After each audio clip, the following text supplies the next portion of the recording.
नमस्कार जय जगन्नाथ आसंता काली जो मैट्रिक पिलांकर परीक्षा आरंभ होची फास्ट दिन अच्छी एफएलओ जहाँ एमएल कहूँ तो कालिका टिप्स होची कौन देख परीक्षा हॉल जाकि बिफोर टाइम रे पहुँचो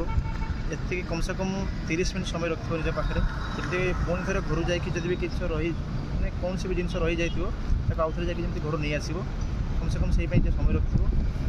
आज राति टे भल से शुब कम से कम 9टारू शुईज पूरा काली सका 5टा कि 5:30 उठ जदि तुमको सुइटेबल लगुच जो नोट्स कि तुम्हें बुक्स पढ़ुच कि टेस्ट पेपर टी जस्ट रिवाइज करदेव जदि पार ना पढ़ार किसी आवश्यकता नहीं zero stress zero anxiety zero depression जाकि एग्जाम दियो बेस्ट ऑफ लक टाइम को मैनेजमेंट कर एग्जाम हॉल में पहुँचला ऑब्जेक्टिव क्वेश्चन को आगे देखो जो पाइब 50टी क्वेश्चन जो क्वेश्चन को थरे पढ़ो मैंने से जो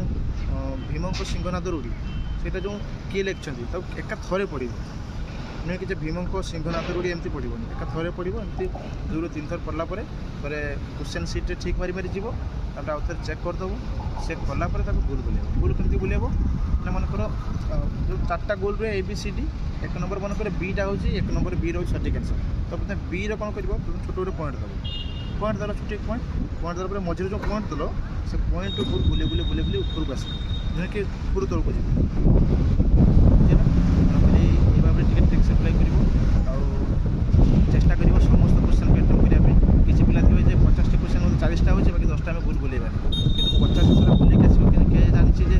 50टा जो 10टा में एक्सट्रा बुलेबा न जाने सी भी ठीक थी पारे किसी माइनस मार्किंग तो नहीं और सब्जेक्टिव सब क्वेश्चन को अटेम्प्ट कर आसो जो क्वेश्चन भी न आसूँ किसी भी लिखिक आसो धन्यवाद बेस्ट ऑफ लक।